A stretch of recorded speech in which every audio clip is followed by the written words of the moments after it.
अब इसके बाद में हम लोग नेक्स्ट टॉपिक देखते हैं, एकक कोष्टिका में अवयवी कणों की संख्या ज्ञात करना, यानी कि calculation of number of particles unit cell. Unit cell में हम लोग कैसे अवयवी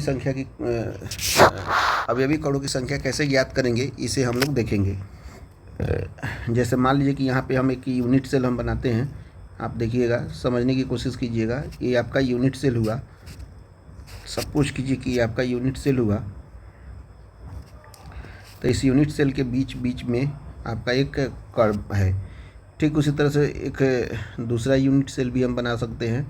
इस तरह से अलग अलग टाइप का यूनिट सेल हम लोग चाहे तो यहाँ पे बना सकते हैं। ठीक है, तो यहाँ पे एक यूनिट सेल है, यहाँ पे हम 2 यूनिट सेल बनाने की कोशिश करते हैं। 2 यूनिट सेल का मतलब हो गया, यहाँ से इसको हम आगे बढ़ा दिए, फिर उसके बाद में मान लीजिए कि इसको हमने आगे बढ़ा दिया और इन दोनों को मिला दिया, तो यहाँ पे ये हो जाएगा आपका 2 से मिलकर बना हुआ है, तो ये आपका हो गया यूनिट सेल।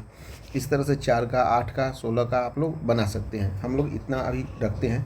तो कण का हम लोग देख लेते हैं कि इसमें हम लोग कैसे ज्ञात करेंगे। सबसे पहले लिखते हैं यहाँ पे कण का स्थान, यानी कि कण जो है यानी कि पार्टिकल जो है कहाँ पे रहेगा। लिखिएगा कण का स्थान। अगला पॉइंट होगा आपका, उसमें यूनिट सेल की संख्या कितनी होगी, यूनिट सेल की संख्या कितनी होगी। उसके बाद में हम लोग देख लेते हैं कि एक यूनिट सेल में कितना उसका भाग होगा, इसे हम लोग देखते हैं। ठीक है, सबसे पहला आपका है अंतः केंद्र पे। यदि कण का स्थान अंतः केंद्र हो, तो अंतः केंद्र पे कण का स्थान हो अंतः केंद्र पे, तो क्या होगा, तो अंतः केंद्र पे यदि यूनिट सेल की संख्या निश्चित रूप से 1 होगी, तो 1 अगर होगी अंतः केंद्र पे, तो इसमें यूनिट सेल में 1 और 1 ही रहेगा, तो 1/1 ही होगा। उसके बाद में यदि फलक पे रहता है, फलक पर अगर रहता है, तो फलक पर यूनिट सेल की संख्या कितनी हो जाएगी, 2 हो जाएगी, तो इसमें हो जाएगा 1/2। ठीक है, उसके बाद में कोर जो होते हैं, कोर जिसे हम लोग बोलते हैं कि क्या, एज। कोर जो होता है वह 4 होता है, तो निश्चित रूप से हो जाएगा 1/4। ठीक है, उसके बाद में है कोना। कोने पर लिखिएगा, कोने पर जो होगा, टोटल कोना 8 होता है, तो निश्चित रूप से 1/8 हो जाएगा। तो ये चीज़ हम लोग याद रख लेंगे। यानी कि कण का स्थान यदि अंतः केंद्र रहता है, तो उसमें यूनिट सेल की संख्या कितनी होती है, 1 होती है, तो 1 यूनिट सेल में भाग करेगा, 1/1 हो जाएगा। फलक पर रहता है यदि, तो यूनिट सेल की संख्या 2 हो जाएगा, तो 1 यूनिट सेल में भाग लेगा, तो 1/2 हो जाएगा। कोर में रहेगा तो यूनिट सेल की संख्या 4 हो जाएगा, तो 1 यूनिट सेल में 1/4 हो जाएगा। कोने पर रहेगा तो यूनिट सेल की संख्या 8 हो जाएगा, तो 1 यूनिट सेल में भाग लेने वाला 1/8 हो जाएगा। उसके बाद में हम लोग आगे देखते हैं। सबसे पहला 1/1, ये थी ये सिंपल यूनिट सेल हम ले लेते हैं। सबसे पहले सिंपल यूनिट सेल को लिख कर इसको हम लोग एक्सप्लेन करने की कोशिश करते हैं। यानी कि इसी को हम लोग बोलते हैं सरल एकक कोष्टिका। सरल एकक कोष्टिका इसको बोलते हैं, सरल एकक कोष्टिका इसको बोलते हैं। ठीक है, इसका हम एक डायग्राम बना लेते हैं। मान लीजिए कि आपका ये डायग्राम हो गया एक यूनिट सेल का। ठीक है, ये हमारा यूनिट सेल हो गया, और इस यूनिट सेल में निश्चित रूप से आप देख सकते हैं दिया हुआ है, इसके हर एक पॉइंट पे जो होगा आपका यहाँ पे पार्टिकल होगा, हर एक कॉर्नर पे एक एक पार्टिकल होगा निश्चित रूप से। ठीक, तो हम लोग यहाँ पे लिख सकते हैं, कोने पर जो कण होंगे, कोने पर जो कण होगा, कोने पर कण जो होगा निश्चित रूप से 8 है, और हर एक पॉइंट पे 8 गुने कितना से डिवाइड हो जाएगा, कोने पर 1/8 से। यानी कि इसका कितना हो जाएगा, 1 कण मौजूद होगा, 1 कण मौजूद हो गया। इस तरह से हमने निकाल लिया। उसके बाद में हम लोग अंतः केंद्रित एकक कोष्टिका यानी कि बॉडी सेंटर्ड यूनिट सेल के लिए हम लोग निकालते हैं। थोड़ा सा इसको मैं ऊपर कर लेता हूँ, उसके बाद में निकालना थोड़ा आसान हो जाएगा। दूसरा नंबर पॉइंट हम लोग लिखते हैं किसके लिए, बॉडी सेंटर्ड यूनिट सेल के लिए। ठीक है, लिखिए आप बॉडी सेंटर्ड यूनिट सेल के लिए। बॉडी सेंटर्ड यूनिट सेल के लिए, यानी इसी को हम लोग क्या बोलते हैं, अंतः केंद्रित एकक कोष्टिका, अंतः केंद्रित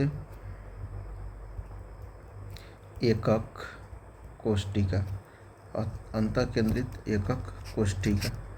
ठीक है, तो इसके लिए हमको निकालना है, तो इसका फिगर एक हम लोग बना लेते हैं। सबसे पहले मान लीजिए कि ये हमारा यूनिट सेल है, ठीक, और इसी यूनिट सेल पे हम लोग बॉडी सेंटर्ड यूनिट सेल अगर बनाते हैं तो हम सब पहले ही ये किसे हम लोग कहते हैं, बॉडी सेंटर्ड यूनिट सेल, ये हम लोग पढ़े हुए हैं। इसके प्रत्येक कॉर्नर पे पार्टिकल रहेगा, ये तो कोई, इसमें तो कोई दिक्कत नहीं है, ये तो सिंपल क्यूबिक यूनिट सेल में भी रहता है। और साथ साथ में प्रत्येक फेस पे भी आपका पार्टिकल रहेगा, मतलब ये स्पेस पे भी, स्पेस पे भी, स्पेस पे भी, स्पेस पे भी, यहाँ पे आगे आमने सामने। तो sorry body centre unit cell में ये नहीं होता है, ये तो होता है कि फेस यूनिट सेल में। बॉडी सेंटर यूनिट सेल में बस एक बीच में एक हमारा पार्टिकल रहता है। तो यानी कि अगर हम इसका कैलकुलेशन करना चाहें तो कोने पर कण जो होंगे निश्चित रूप से 8 पार्टिकल है, और 1/8 से डिवाइड कर देंगे तो हो जाएगा 1। और अंतः केंद्र पे जो होगा, अंतः केंद्र पर जो होगा निश्चित रूप से एक पार्टिकल है तो 1, और दोनों को मिला देंगे तो कुल कण कितने हो जाएंगे, 1 + 1 = कितना हो जाएगा, 2, यानी कि 1 + 1 = हो जाएगा आपका 2।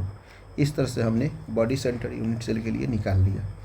अब उसके बाद में तीसरा नंबर पे अब हम निकालते हैं किसके लिए, फेस सेंटर्ड यूनिट सेल के लिए, फेस सेंटर्ड यूनिट सेल के लिए, फेस सेंटर्ड यूनिट सेल के लिए, इस जिसे हम लोग बोलते हैं फलक केंद्रित एकक कोष्टिका, फलक केंद्रित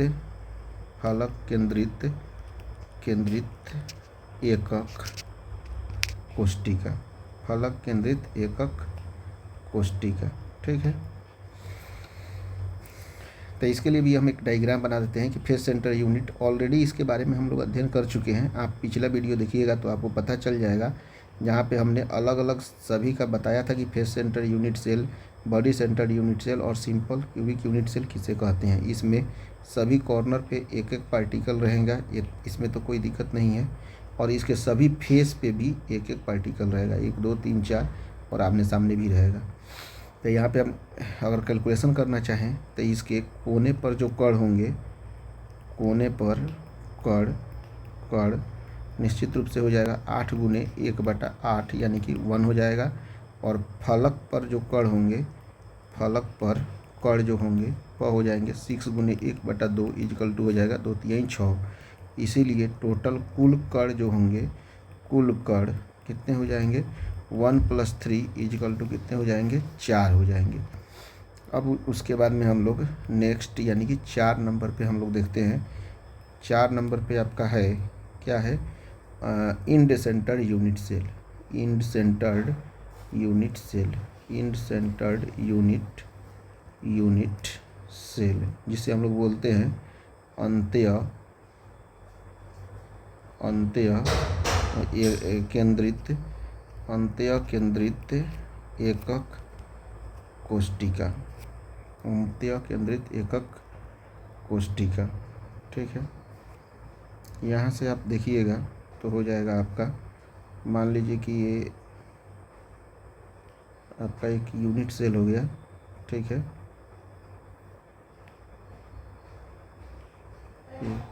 ये आपका एक यूनिट सेल हो गया। ठीक है, इस यूनिट सेल में क्या होगा कि इसके प्रत्येक फेस पे आपका पार्टिकल होगा निश्चित रूप से। और इंड सेंटर यूनिट सेल में क्या होता है, किसी 2 फेस पे आपका और पार्टिकल रहेगा, यानी कि इसका अगर कैलकुलेशन करना चाहें तो हो जाएगा क्या, कोने पर कण इक्वल टू हो जाएगा 8 × 1/8, 8 से 8 कट जाएगा तो 1 हो जाएगा। और फलक पर जो कण होंगे, फलक पर कण वो क्या हो जाएंगे, निश्चित रूप से 2 × 1/2, 2 से 2 कट जाएगा यानी कि हो जाएगा 1। इसीलिए कुल कण जो होंगे, कुल कण वो कितने हो जाएंगे, यानी कि 1 + 1 = कितने हो जाएंगे, 2। तो इस तरह से हम लोग देख सकते हैं कि निश्चित रूप से हमने सभी का कैलकुलेशन कर लिया। चारों जो मैंने पढ़ा था वो आपका फेस सेंटर यूनिट सेल, इन सेंटर यूनिट सेल और सिंपल क्यूबिक यूनिट सेल और बॉडी सेंटर यूनिट सेल। तो इसे आप लोग अपने फेयर में कर लीजिए और साथ साथ आपका रिवीजन भी करते चलिए, जिससे क्या होगा कि आपको आगे के वीडियो में दिक्कत नहीं होगा। अब हम लोग नेक्स्ट टॉपिक पढ़ेंगे।